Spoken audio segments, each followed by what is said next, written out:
Hello everybody, this is the full upload of the panel Wherever, Whenever, Forever, celebrating 30 years of the PlayStation 1 from PAX Australia 2024. It was an incredible experience and I want to say thank you to everyone who gave us your time to come and watch the show last Saturday. We had a few technical difficulties to start off with, so the first minute and a half of the audio was a little bit rough, but we got there in the end and everyone seemed to enjoy it. I know that we all had a lot of fun, just getting up on stage and just gushing about our favourite PS1 games. But there was also a very special guest in the audience, so stick around until the end of this video to find out who that was. Anyway, enjoy the panel.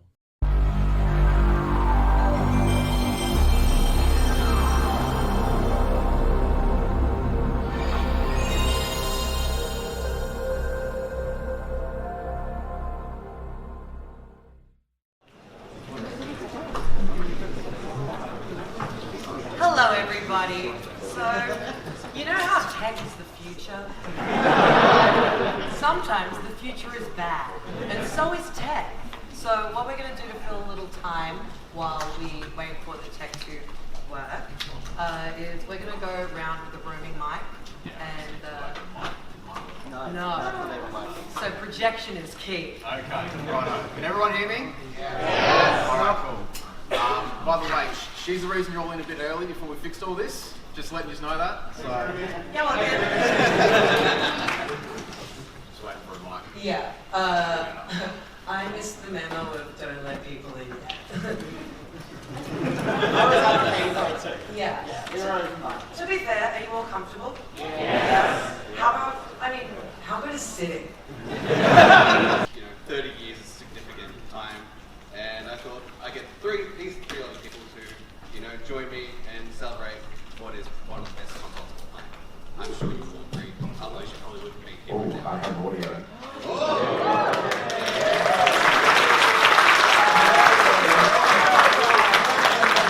Alright, are we all good with tech stuff? Do you still need some more time? Because I'm happy to go around and just start asking what people's first PS1 game experience was, maybe? Yeah, Alright, show of hands if you want to have a chat with me and say what your first PlayStation 1 game was. I'll start in front. D. I've seen it, I'm not familiar with it. What sort of game is it? Supernatural puzzle, okay. And, alright, what's your first game? Crash Bandicoot. Yes.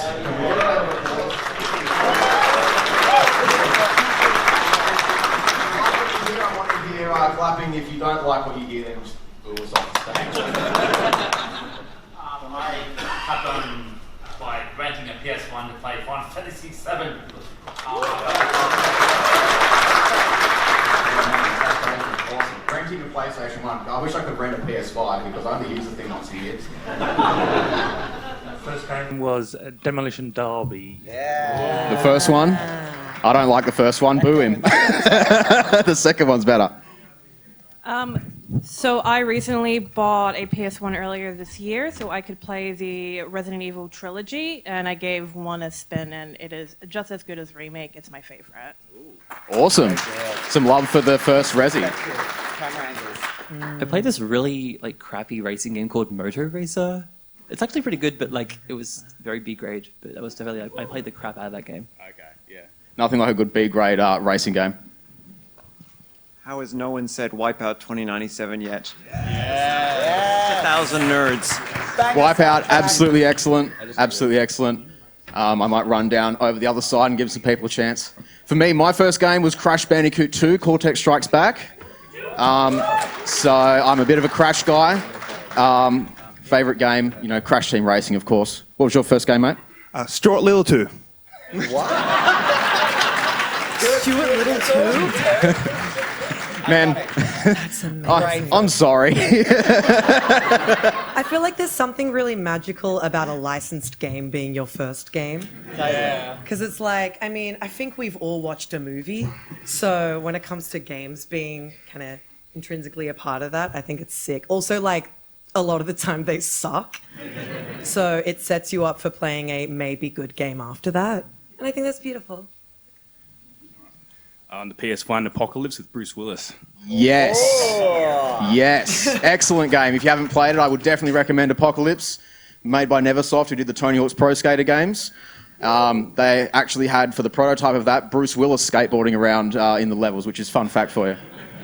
All right. Sorry, man. I'll just get past you there. Wipeout, that was a good one. Yeah, the sequel was better because I didn't know what Red Bull was. That's how I found out what it was, because it wasn't out in Australia yet, and then I drank a lot of it. Need for Speed Hot Pursuit. That's a good one. I'm pretty sure that runs at 60 FPS on actual hardware, which is crazy. Awesome. It's like a modern game. So I have some pretty strong memories of the Demo 1 disc, and playing it to the point that Abe's Odyssey would not run properly. I feel a little bit unqualified for this panel. I've not played any of the Abe's Odyssey games. So. They're great. They're so good. Yeah, boo me. I don't care. To celebrate finishing year 12, I rented a PlayStation with Final Fantasy VII and Parappa the Rapper. How are we going with the tech? Because otherwise I'm going to have to break out a Parappa rap in a minute if we don't get this going. First games with the We all good? Do you want to bring it to us and we'll talk about All right. the first games? All right. Yeah. Yeah. Sorry, guys. Your time's over. It's us now. I do want to say, though, since you mentioned Parappa, I finished it for the first time very recently. Because as well as, having, like, PS1 games that I played. Cool. Is that, is that working? Yeah, I think these are working, but it would be funny if I just did this anyway. Are they working? So I played a little bit of PS1 in my youth, and then decided to, over the years, revisit a bunch of PS1 games because I didn't want to just be a Nintendo girly. Oh no, Nintendo's fine. But Parappa the Rapper was a recent one for me of like always loving how it looked and everything, like all the lore around it. Finally finishing it recently. What a magical experience. And I think what I really love about it is it kind of feels like a game like that could not be put out by a big studio in this day and age. And that's something that I really loved about kind of the lore of Japan's studio, is just how much they took a chance on these fascinating ideas. Like that is so cool. And you see that like once in a blue moon nowadays in bigger studios in AAA, which is a bummer because I don't want to see the same shit over and over and over again. I like seeing a fucking weird game. And oh my God, Japan's studio was just pouring those out. And Parappa the Rapper, that shit was weird. I love it. Did you play the Guitar Girly sequel? Oh, I'm Gemma Lammy. Yeah. Women. Oh. I'm a milk can stan. I'm a milk stan. Sorry. But yeah, no, that shit rock. I love music games. I feel like the PS1 was so big for music games as well. There was literally a game called Music. Where it was like a door that you would like make music in. It was in Music 2000 as well, and I would like spend so much time just making little like just over and over and over again and making these terrible beats. When is the album dropping? No, I could never. Oh, no, come on. Maybe next year if we do this again. I like music too much to put To out soil something awful and hurt music But feelings. the good thing about releasing bad music is people will listen to that and then get more of a perspective on what good music sounds like, because it's not that. Yeah. That sounded How really mean, insulting.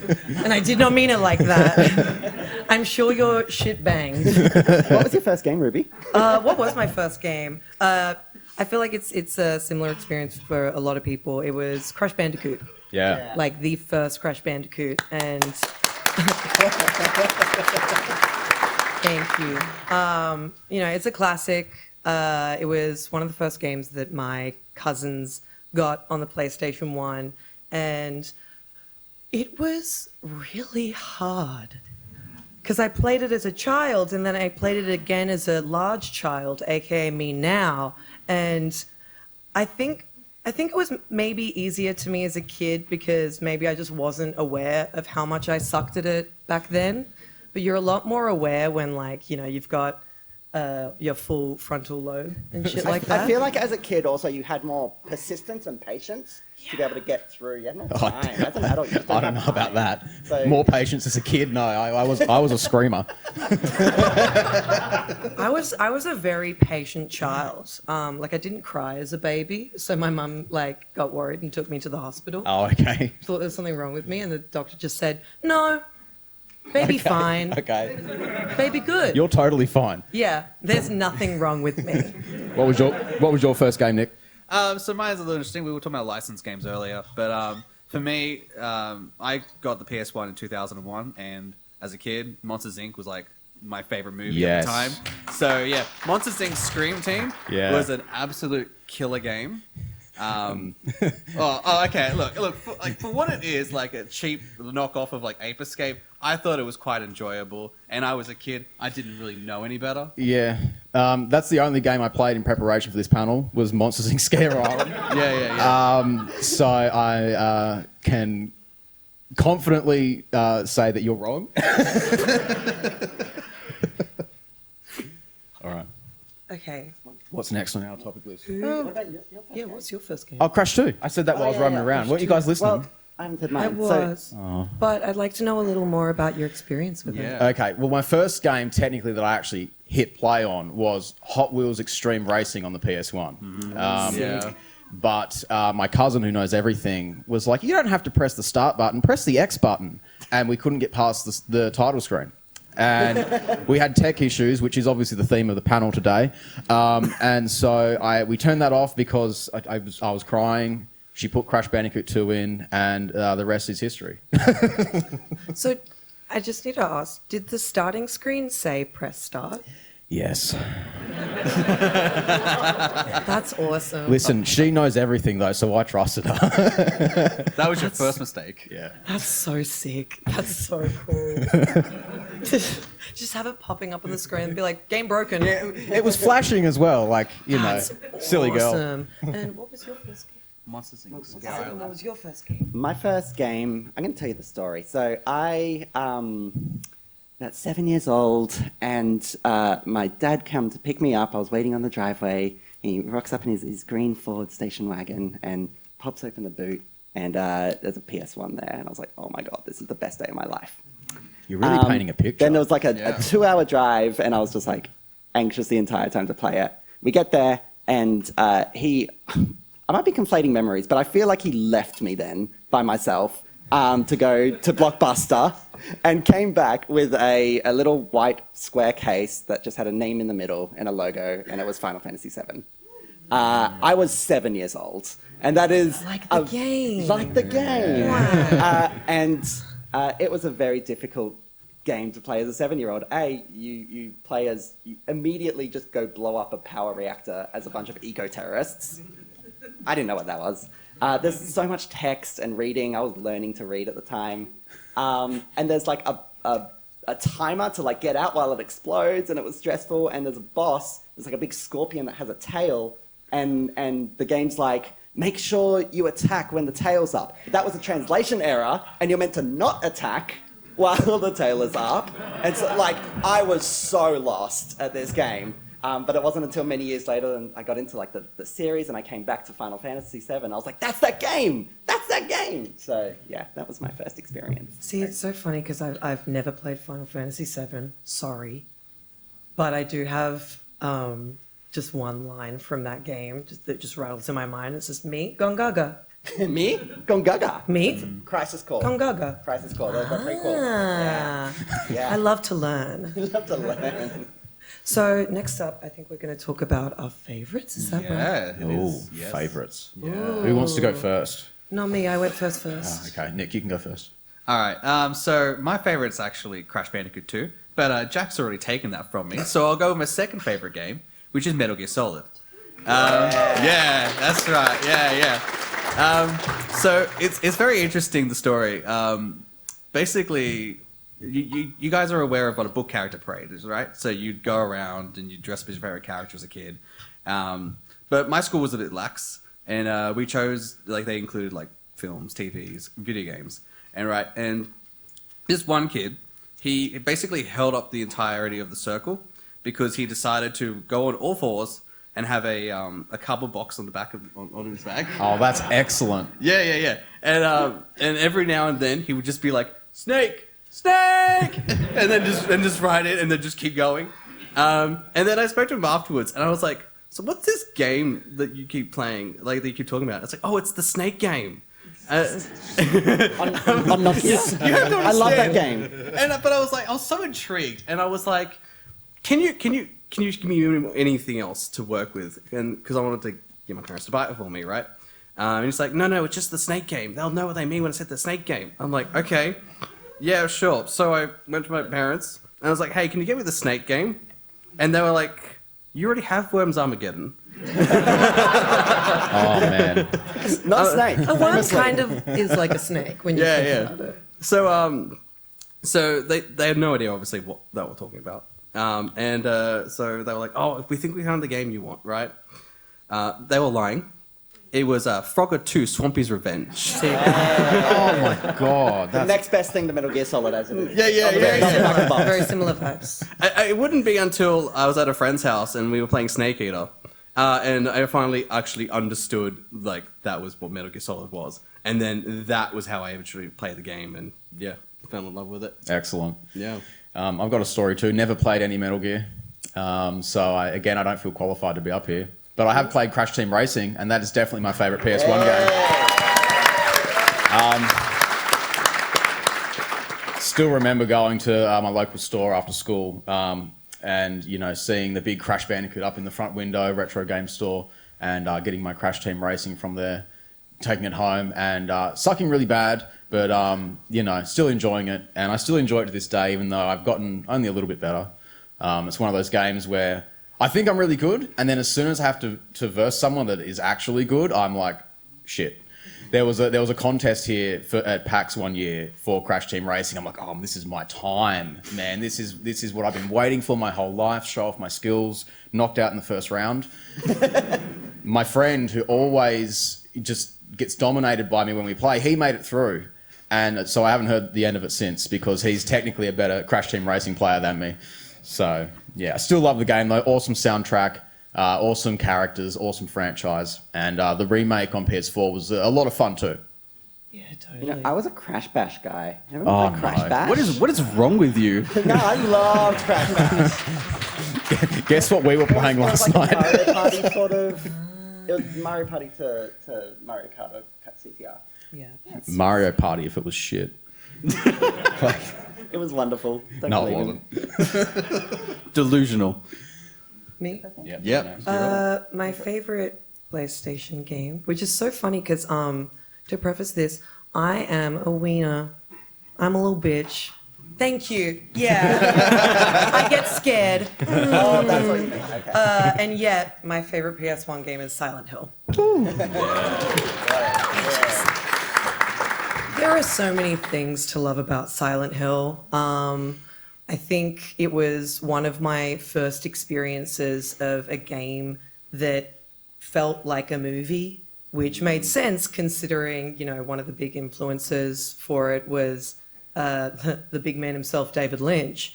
And love Twin Peaks, big fan of his work. And I think they really nailed that sense of tension that you get in a lot of David Lynch properties. And I love psychological horror. I'm really bad with jump scares. I think that shit is naff. And feeling uncomfortable and yucky the entire way through a game, good, actually.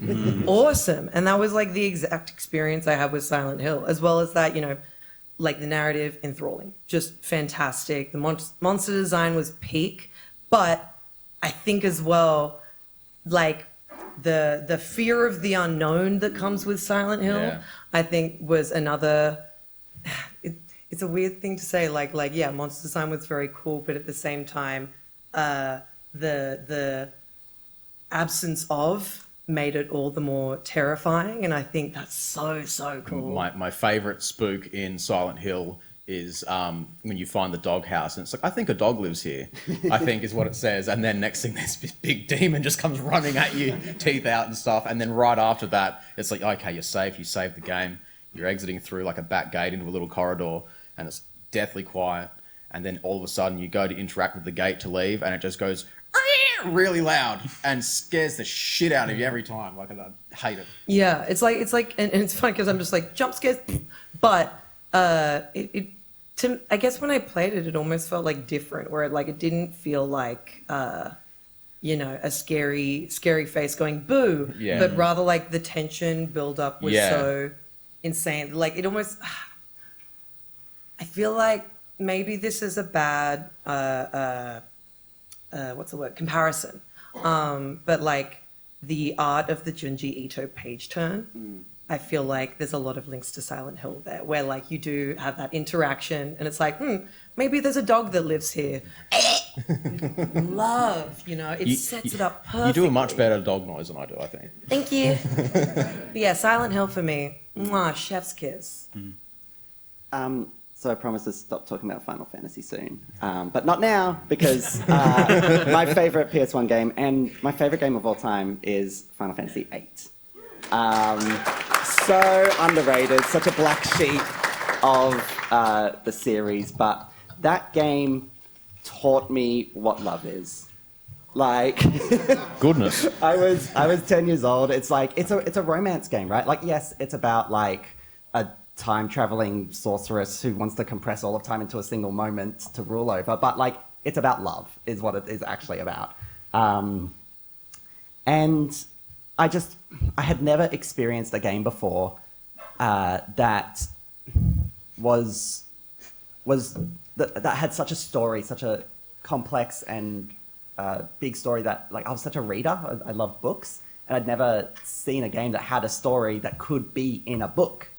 But then it just also, like, it made me fall in love with games. It made me fall in love with storytelling, I think, and it made me fall in love with music as well.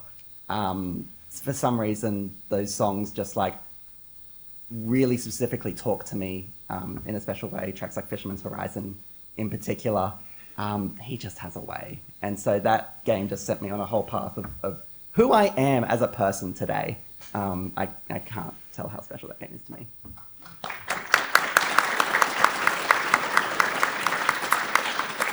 I think talking about the soundtrack is a good point because our next topic is favourite PS1 soundtrack. And this was very hard in my opinion. This is probably one of the hardest for me. Mine changed so many times. Do we have sound for it? I don't think so. Okay, that's fine. We had a lot prepared, but we're just winging it, guys. We're winging it. Enjoy the ride. Yeah, you'll just have to imagine what the music sounds like. We can do samples. No, absolutely not. They do not need to deserve to hear that. Yeah, no. I guess I'll start. I threw out Castlevania Symphony of the Night as my favourite soundtrack. Love me a good bit of spooky sort of orchestral, bit of jazzy in there as well with some of the bass and the trumpets and stuff like that. Crystal Teardrops in particular, when you go into the caves, I think. Banger. It's been a while since I've played it, but it's one of those games where I don't do it very often because I'm too ADHD, but just to sit in one spot and just like shut my eyes and just feel like I'm there.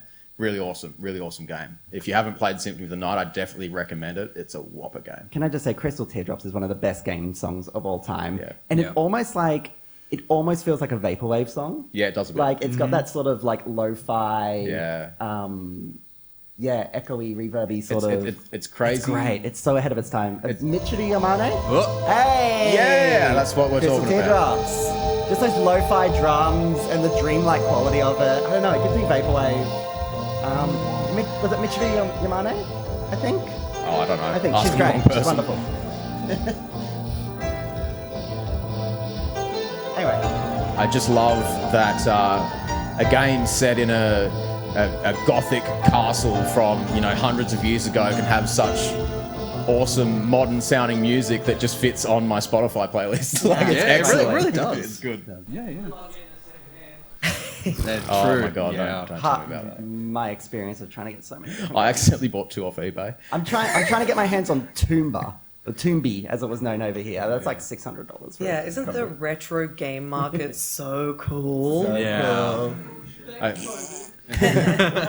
feel like YouTubers like may contribute to that as well, because we're like, check out this cool game that you probably haven't heard of, and then the price just jumps up. Yeah. It's time to say sorry right now. I'm sorry, guys. I'm really sorry that YouTubers inflate the price of retro games, but I'm not sorry about the fact that I found Klonoa Daughter Phantom Meal for $4. Whoa. And you will never live that down, will you? Love Klonoa. Love Klonoa. All right, who wants to go next? I'll go next. So my pick, I chose the main theme from Tomb Raider: The Last Revelation. It was my first ever Tomb Raider, which, if you've ever played the game, is really funny, considering its ending. Oh, this is nice. Yeah. So this is Peter Connolly. He took over from Nathan McCree. Yeah, it's very loud. Just lose yourselves in it, guys. Like, Yeah, it's just atmospheric in a different way to what the original Tomb Raider theme was, and it kind of really set the tone for what you were about to embark on. It's that game is just very special because it's instead of it being globe trotting, it's more condensed to this one environment. And just really get to explore that place through all the different levels, and it's a very compelling story. I mean, Tomb Raider's always had a bit of a loose narrative, but I feel like Last Revelation was the first time they really tried to make you feel this is going to be the last good one. Is that what you're saying? Well, according to Core Design, that was the intention. Yeah. Oh wow. Okay. You learn something new every day. Beautiful. You Ruby? Yeah. Ruby, go Ruby. Mine is the Buster Groove soundtrack. Yeah. So as I said, there were a few different ones that I went through because this was really hard. The original Ghost in the Shell PlayStation 1 soundtrack, mwah, delicious. Parappa the Rapper as well was also one that I was hanging on to. The Buster Groove. Buster Groove. Buster Move. Yeah. Buster Move originally. That's a different game, isn't it? No, I'm telling you to Buster Move. Oh, no. Buster Move. You do not want to see me dance. That shit's bad. So the Buster Groove soundtrack, obviously there's a lot of different vibes to it. I played the, English translation version, and I love the 90s era of R&B. Big fan, and God, this game is just oozing with it. It's crazy. The Kelly's song in particular, and to clarify, I hate her outfit. Oh my god, it's so bad. Sorry. It's she has this whole baby motif going on, so she's there's this massive milk bottle behind her, just spurting milk, and it's really weird. It's kind of cool. Yeah, again with the milk. It does not slay. Sorry, Kelly, but her song goes so hard. So good. And I love it. The whole soundtrack is just fantastic. I can't play this game. What? I can't. It's so hard. Really? Every time I've tried to I have so many games that I love for their soundtracks alone. Because every time I've tried to play them, I really, really struggle. And every time I've tried to play Buster Groove, it feels like the game doesn't want me to play it. It feels like it wants me to listen to it, which I'm happy to, but to play it, no. It's like that one level in Parappa the Rapper where you're with the chicken lady. Horrible, but I love it. Please don't remind me of the chicken lady. I still get nightmares from that. I learned while I was playing it that the key to that level is playing it wrong. Yeah, it really and then you is. win, which was great. But yeah, Buster Groove. Mwah. I loved Buster Groove as a kid. That was such a great game. I loved Hero, I think he was called. Natural Playboy, yes. I love Kitty N's song, which was kind of the theme of Buster Groove, I think, in general. And who could forget Ham and his song about hamburgers, in which just went really, really, really, really, really, really good. He was my second favorite. Yeah. How about you? My favorite soundtrack, surprise, surprise, is Final Fantasy VIII. But I'm not talking about Final Fantasy VIII. I am talking about my second favorite, which would be Ape Escape. Ape Escape has an insane soundtrack. What is this? This is something that Aphex Twin would make. It's like Aphex Twin mixed with Hatsune Miku, which I'm kind of obsessed with. Yeah, it's It's weird breakbeat, like drum and bass, jungle. What is this? It's so cool. It's by Soichi Terada, who is a very legitimate sort of electronic producer in Japan. And he had an album a couple of years back. I forget what it was called, but it's got like big Ape Escape vibes. So definitely check that out on Spotify if you're an Ape Escape soundtrack fan, as I am. Mm-hmm. Wonderful, wonderful soundtrack. Excellent. Wonderful game. All right, what's next? Guilty pleasures. Oh, guilty pleasure PS1 games. The games that are dog shit, but we love them anyway. Yeah, 100%. I think you should start with this one, MITTO. Oh, okay. Yeah, you start. So I might have missed the mark on this one, but also, like, I don't really believe in guilty pleasures, right? Like, I think if you just enjoy something, you enjoy it and you own that. Like, I was the kid in middle school who was really into, like, Cardcaptor Sakura and stuff. But I just had to pick one, and for some reason the one that came to mind was this game called Pocket Fighter. Did anyone play Pocket Fighter? It was a fighting game that was, I believe, Street Fighter characters. Yep, there we go. Got some footage here in the background. Nice. Street Fighter characters with also characters from the Darkstalker series. Is that right? Yeah. I have like very little interaction with any of these titles. But yeah, I just like they're all chibi versions of themselves. They're all like cute anime versions. And so I don't know why I'd call it a guilty pleasure, because as I just said, I was into this sort of stuff. But maybe it's more that it was a fighting game. You know, I'm not really into fighting games. Maybe that was my my guilty. But I love Tekken 3. Maybe that's my actual guilty pleasure. I changed to Tekken 3. Changing my mind right changing now. my mind. Do we have footage of Tekken 3? No, okay. We discussed this weeks ago, and you've just decided to change it. Yeah. Well done. Yeah. The only thing Just go by the heart. I have played this game at a friend's house once, and the only thing I remember is like when you press start, they just go Pocket to Fighter. Pocket to Fighter. Yeah. And that's the whole. That's the intro. It's So good. beautiful. It's Yeah. beautiful. All right, Should I start? you start. Yeah, absolutely. You're about to make me act up. Here we go, guys. Mary Kate and Ashley Crush Course. There is The PS1 was peak for Mary Kate and Ashley games. And there was just this period of time where for some reason these two little twins were putting their fingers in so many pies. And they put them in video game pies. And they've got 3 games on the PS1. One of them is Crush Course, and it is my favorite one. It's just about being teenage girls in high school. It rocks. It's so fun. There's all these stupid little mini games. It's so colorful and silly. And like, why does it exist? I love it so much. Like, like half of the game is doing mini games. The other half is just running around school. It's so nothing, but it's everything to me. I like, As someone that had to record footage for every single game, by the way, I should point that out. So every single game we've talked about, I had to record footage for. Unfortunately, it didn't work out. But can I just point? Yeah, I know. But I'm surprised at like how decent the golf mechanics were, because I don't know if we'll get to it, but I went to the science one, and it was just impressive, like for a Mary Kate and Ashley game to be somewhat decent at golf of all genres. Blew my mind.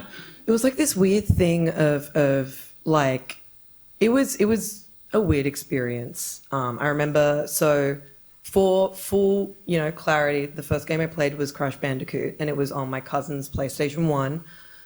She did not get any more like kind of big PS1 games after that. It was just the Mary Kate and Ashley games. She had every Mary Kate and Ashley VHS movie, and then every Mary Kate and Ashley game on PS1. So after Crash Bandicoot, I only played Mary Kate and Ashley games on the PS1. That's such a gamer girl answer. Surprised Barbie wasn't included, to be honest, just for the trifecta. I stuck to browser games for Barbie. Okay. I could talk about the Barbie and my scene and Brat's browser games until I'm dead in the ground. Mm-hmm. Next year, come back for browser games, I Yeah. guess. Yeah. I'll just be like, you guys remember the Cartoon Network website? I mean, nope. Settle down. It's not what this is about. No, this is about Mary Kate and Ashley. Yeah, can you put me out of my misery? Jack, what's yours? So there's another Mary Kate and Ashley game, and it's called Winner's Circle. It's a horse riding game. My horse girl cousin, the same one who didn't know how to press start to start Hot Wheels, she knew how to ride a horse in Mary Kate and Ashley. Fun fact is I've somehow ended up playing a lot of other horse games since then, and Mary Kate and Ashley is still the best one. There's ones on like the Xbox 360 and on Steam and stuff, and they suck. But Mary Kate and Ashley has got it all down. You can free roam around and collect ribbons in 2 open worlds, 2 massive open worlds. It was made by Tantalus of all people. I don't know who they are. The Australian developers. Oh, yeah, there you go. Shouts out, represent. Yeah. No, it's I put probably too much time into that game. The only thing I remember doing the most is making my own Mary Kate or Ashley, because you've got character customization in that, so you can make a third Olsen twin. Triplet, some would say. Yeah, an Olsen triplet. Yeah, it's not good, but I still pop it in every now and then. I just love this, like the Mary Kate and Ashley games had no business being as good as they were. In gameplay mechanics, it's kind of crazy. Nick, what's your guilty pleasure game? Hey guys, so I have a younger sister. You'll never guess what I'm picking as my guilty pleasure. So, Mary Kate and Ashley Magical Mystery Mall. There it is. Yeah, so she got this quite young, and so I was obligated to play it for her. So very interesting minigames, I will admit. It's not as good quality as the other two, as someone that had to replay every single one of these. So there's one part in particular that I want to bring up because it's a bit problematic. Basically, sure? Oh yeah. So basically, what happens is they made a rumor that they knew these 2 lifeguards were acting like their boyfriends. So what they Drama. but obviously they didn't. So instead of trying to actually just tell the truth, they actually went around and stalking these 2 guys, and you have to take photos with them while they're trying to do their day-to-day activities. It's very, very weird, but yeah, it's at the end of the gameplay, so I don't know if we'll get to it, but I got a perfect score. I do love that. I love that for this entire question, 3 people answered Mary Kate and Ashley, and I had no opinion. Yeah, you couldn't contribute even if you tried. You need to play Sweet 16 on the PS2. All right. Next you have game. to get on that. I was wondering, should we go around and ask some of the audience's guilty pleasures? Because I'm always on the hunt for trash. So can I have a... Yep, Mike?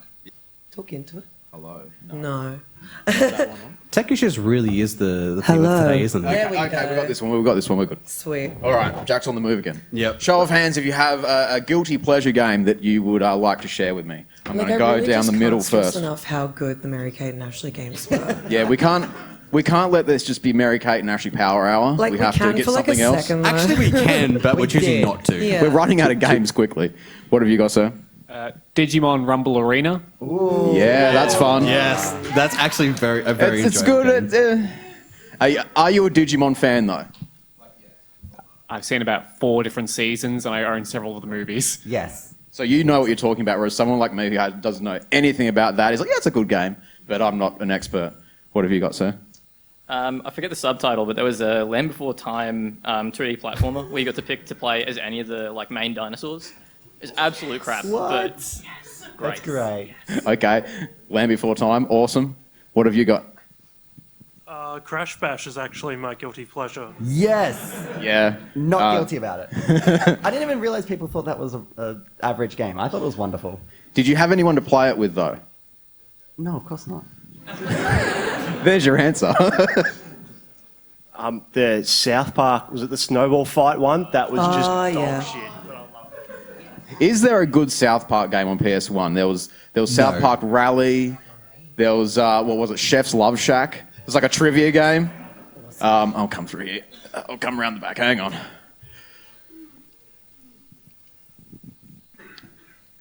All right. What have you got, mate? Donald Duck Quack Attack. Whoa, yes. That's a good choice. Real. I feel like That's I a played good that on a choice. demo Real. disc. Right. Maybe 2 more, and then we'll go to our final one. Gex. Yeah. Into the gecko. Gex. Sorry. Heck yeah. It's Gex night. I just I want- agree, but don't be guilty about that. Gex is a king, and you should be so proud. There's one game I want them to like do a remaster or remake of, and it's Gex, just to see how that sort of humour would go over today. It's happening. The I Gex don't trilogy. think is it happening? Yeah. Oh shit. Oh yeah. Oh shit. Oh yeah. Are we doing the question about remakes? Yes, I think that's our final one. Okay. So Team Buddies. I'm 95% sure it was on PS1, but I went back to it recently and it has the most horrifically racist voiceovers. So you could switch between all the stereotypes like Australian and... Can you give us an example? Oh. I will not. Okay, fair enough. it's like rewatching Hetalia, and then being reminded of that show and everything about it, because it was literally just like, what if there were anime boy versions of every single country? And what if it wasn't respectful? It was crazy. So should we go to our final slide? I think we've got time. That's just 30. Yeah. So you go first. Okay. So this one was an interesting one for me because we're talking about games. So we're talking about remakes that actually haven't been made, which is starting to dwindle a little bit. So I thought a racing game felt the most appropriate. I feel like a lot of those, haven't aged well visually, but they're quite impressive mechanically. It was a hard one. I was thinking like Driver. Shout out Mini Me down there. How you doing, man? But at the end of the day, I chose Ridge Racer Type 4. That game is probably the second question behind Burnout 3 Takedown as the best arcade racer. Yeah. If you haven't played it, it is actually incredibly impressive to control. But And a phenomenal soundtrack as well. Absolutely. Like, it has beats on it that sound like they could be sampled by like a JPEG Mafia. And I say that because JPEG Mafia has sampled Ridge Racer Type 4. So sick. Excellent. I actually chose a racing game as well for this. The Destruction Derby games on PS1. I feel like they would go well. Has anyone here played Wreckfest? Yes. Yes. It's excellent, modern car destruction, just smashing shit. It's fun. It's real bogan sort of game, real redneck shit, but I love it. It's funny because that's got, I believe, Carmageddon levels in it. And I just feel like the Destruction Derby levels would be such a good DLC for that game, just to have the modern physics in the classic stages, because some of those are really good, or just a fully fledged remake. That's pretty much all I have to say on that. Just give me more cars smashing into each other. I love that. Mine is Angelique. And if you haven't heard of Angelique, it might be because... Has anyone heard of Angelique? Yeah, put your hand up if you have. What? Thank you. Hey, nice. We got one. Angelique is actually good because I wrote a whole thing about it and I really like to talk about it. Angelique was developed by Ruby Party, which is an internal studio in Koei Tecmo that was started by Keiko Arakawa, the company's co-founder, to bring more women into game development, but also to make games for, aimed at women. And Angelique is, not arguably, it literally is the very first otome game in the world and has had a huge influence on dating sims and story-focused romance games ever since. It's also never had a Western release, and it's had so many games in the series. I mean, the original one hasn't had a Western release. And I feel like, shouts out to Action Button Reviews. We've seen a really big love for Tokimeki Memorial, and, surely one day that one's going to come out in the West. Maybe, but I think Angelique needs not only, a fresh coat of paint. It's already had so many exclusively in Japan, but bringing it, outside of Japan, I think legacy-wise would be really important. Like there are a million trillion dating sims. Some of them are really beautiful. Some of them are the opposite. The opposite of really beautiful. And Angelique is just one of those ones that not only means a lot in terms of otome games, but also when it comes to women in game development. Kaiko went out of her way to find women in the tech industry and be like, we're going to teach you how to work in games and we're going to make this series. And Angelique was so successful and also brought so many women into the games industry in Japan. So for Legacy alone, I think there should be like a full proper remake worldwide. Yeah, Sure. That's me. That's awesome. I just wanted to say, bringing women into gaming is awesome, but we had a lot of Mary-Kate and Ashley. Is that This not is enough? true. This is true. This is true. I think we just need more girl twins then. Is that the answer? Yeah, I think so. I guess so. So one of the best RPGs ever made was for the PS1, and it was called The Legend of Dragoon. Who played Legend of Dragoon? I know you played Legend of Dragoon. This was an incredible game. This, it was, I believe, it was made by Japan Studio at the time, I believe. It seemed to be a collaboration with Sony America as well, so it does have a lot of Western feel to it.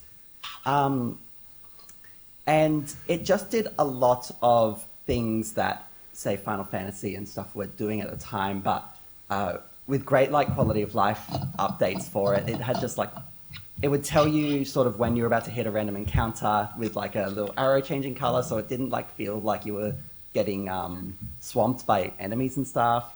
And it just did some really interesting. You got to basically the sort of core concept of it was that you in battle would have a magical girl transformation into a dragoon, which has this really sick armor. They look like remember those 90s flyers that you would pull a string and they would fly up? They look have you like seen them. that video where one of them goes into the fire? Yeah, exactly. I think that literally happens in Legend of the Dragoon. I think Dart just goes straight into the fire. Yeah, just a wonderful game that had really great graphics, and it was across 4 discs, and that's how you know that's peak PS1 is when it has 4 discs.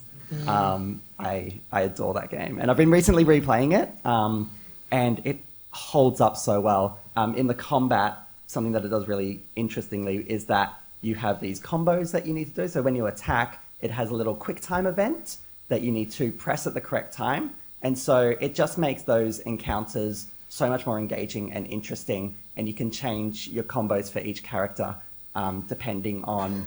and some will increase your Dragoon meter quicker, some will do more damage and that sort of stuff. So it's always engaging. It's wonderful game. If you're an RPG fan, please play Legend of Dragoon. It needs a remake. It needs a sequel or something like that. It's a definition of a cult classic. Like the people who have played Legend of Dragoon love the Legend of Dragoon. So Yeah. me included.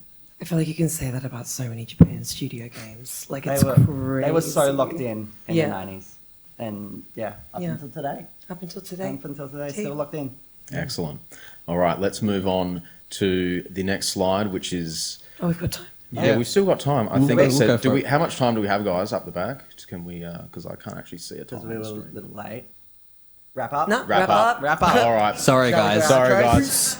We'll just, we'll do our That's fine. outros, I guess. Who wants to go first? Well, thank you so much for joining us. Apologies for the tech issues. Yeah, apologies for the tech issues, but we hope you've enjoyed kind of going down memory lane. The PlayStation 1 was such a fascinating console, and with not just in software but in hardware as well. I mean, what other console can you name where the main controller is compatible with the next gen console? That's so exciting. I don't know. I love it's been really nice revisiting. And I'm Ruby. Where can people find you, Ruby? Here. But then as well, you can find me on Twitter at RubyInnes. Also find me on Back Pocket every Thursday night from 7 p.m. On Twitch. We do a funny little show. So we do a funny little show where we talk about video games and play them and love them. Video games. Yeah. Do you want to go next, Mito? I mean, I have a YouTube channel. It's called GameScore Fanfare. It's a little bit in hiatus at the moment, but you can follow me on Twitter at, I don't know if it's up there, MITTO. You can't spell that, so no. That's fine. I'm MITTO. Hi. Just, I'm sure you'll find me. You can search my name as well. Yeah, round of applause. We needed someone to carry the RPG talk because I certainly can't. I'm Squirrel Jack. I've got a YouTube channel coming up celebrating my 200th episode very soon. If you want to catch up with some of us after the fact, at around 2 p.m, we'll be down by the ship outside, just having a bit of a YouTuber little meetup thing, catching up with some people and talking about the panel and stuff like that. You can find me at Squirrel Jack on YouTube, Instagram, Twitter. That's me. Yeah. We might even talk about our worst games there if you want. We might be able to squeeze in the stuff we couldn't get in the panel at the chat. And I'm Nickname. You can find me on Twitter and YouTube at Nickname183. I'm somewhat active on Twitch now, which is good. But yeah, I'm just very grateful that you guys came today. A PS1, again, means a lot to all of us. You did an excellent job setting this up, sir. You guys are legends. Thank you so much for showing. Thank you, everyone. Have a good PAX. Have a beautiful day. Have a good PAX. Bye. Thank you very much. Thanks for staying late. Thank God that's over. So during the prior day of the convention, I just so happened to bump into a PlayStation icon, Shuhei Yoshida, just roaming around the expo hall in the indie game section.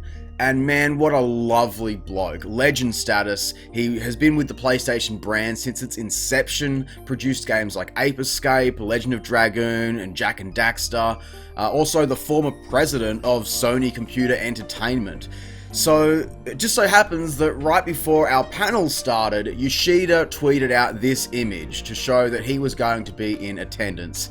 And myself and all the other panelists just kind of freaked out 5 minutes before, people started flooding into the room. Particularly Matthew, who had planned to talk about one of Yoshida's games, Legend of Dragoon. So as if there wasn't enough pressure on us already, with, technical issues and stuff like that, having such a big name in the crowd really set nerves so much higher. I was keeping a cheeky eye on him the entire show just to try and gauge reactions and stuff like that. It seemed like he mostly just was sitting, listening respectfully until Legend of Dragoon was mentioned. And at that point, he immediately looked up and raised his hands and applauded us, which was really awesome. Being up on stage, it's a moment like that that just gives you that calming gratification, like, whew, okay, take a deep breath, we're safe, we did it, it's all good. Once the panel was over, he quickly moved towards the front of the room to thank us all for our passion for the brand and representing it at PAX. His big lesson was that technical issues are all about problem solving and that we succeeded as a team in doing so. Absolute gem of a human being. No entourage, not even a VIP pass, which I thought was just insane. He had actually purchased a normal 3-day ticket just like everyone else because he just loves the industry so much and is a fan like all of us. So that was an incredible moment that I think we'll all cherish for the rest of our lives.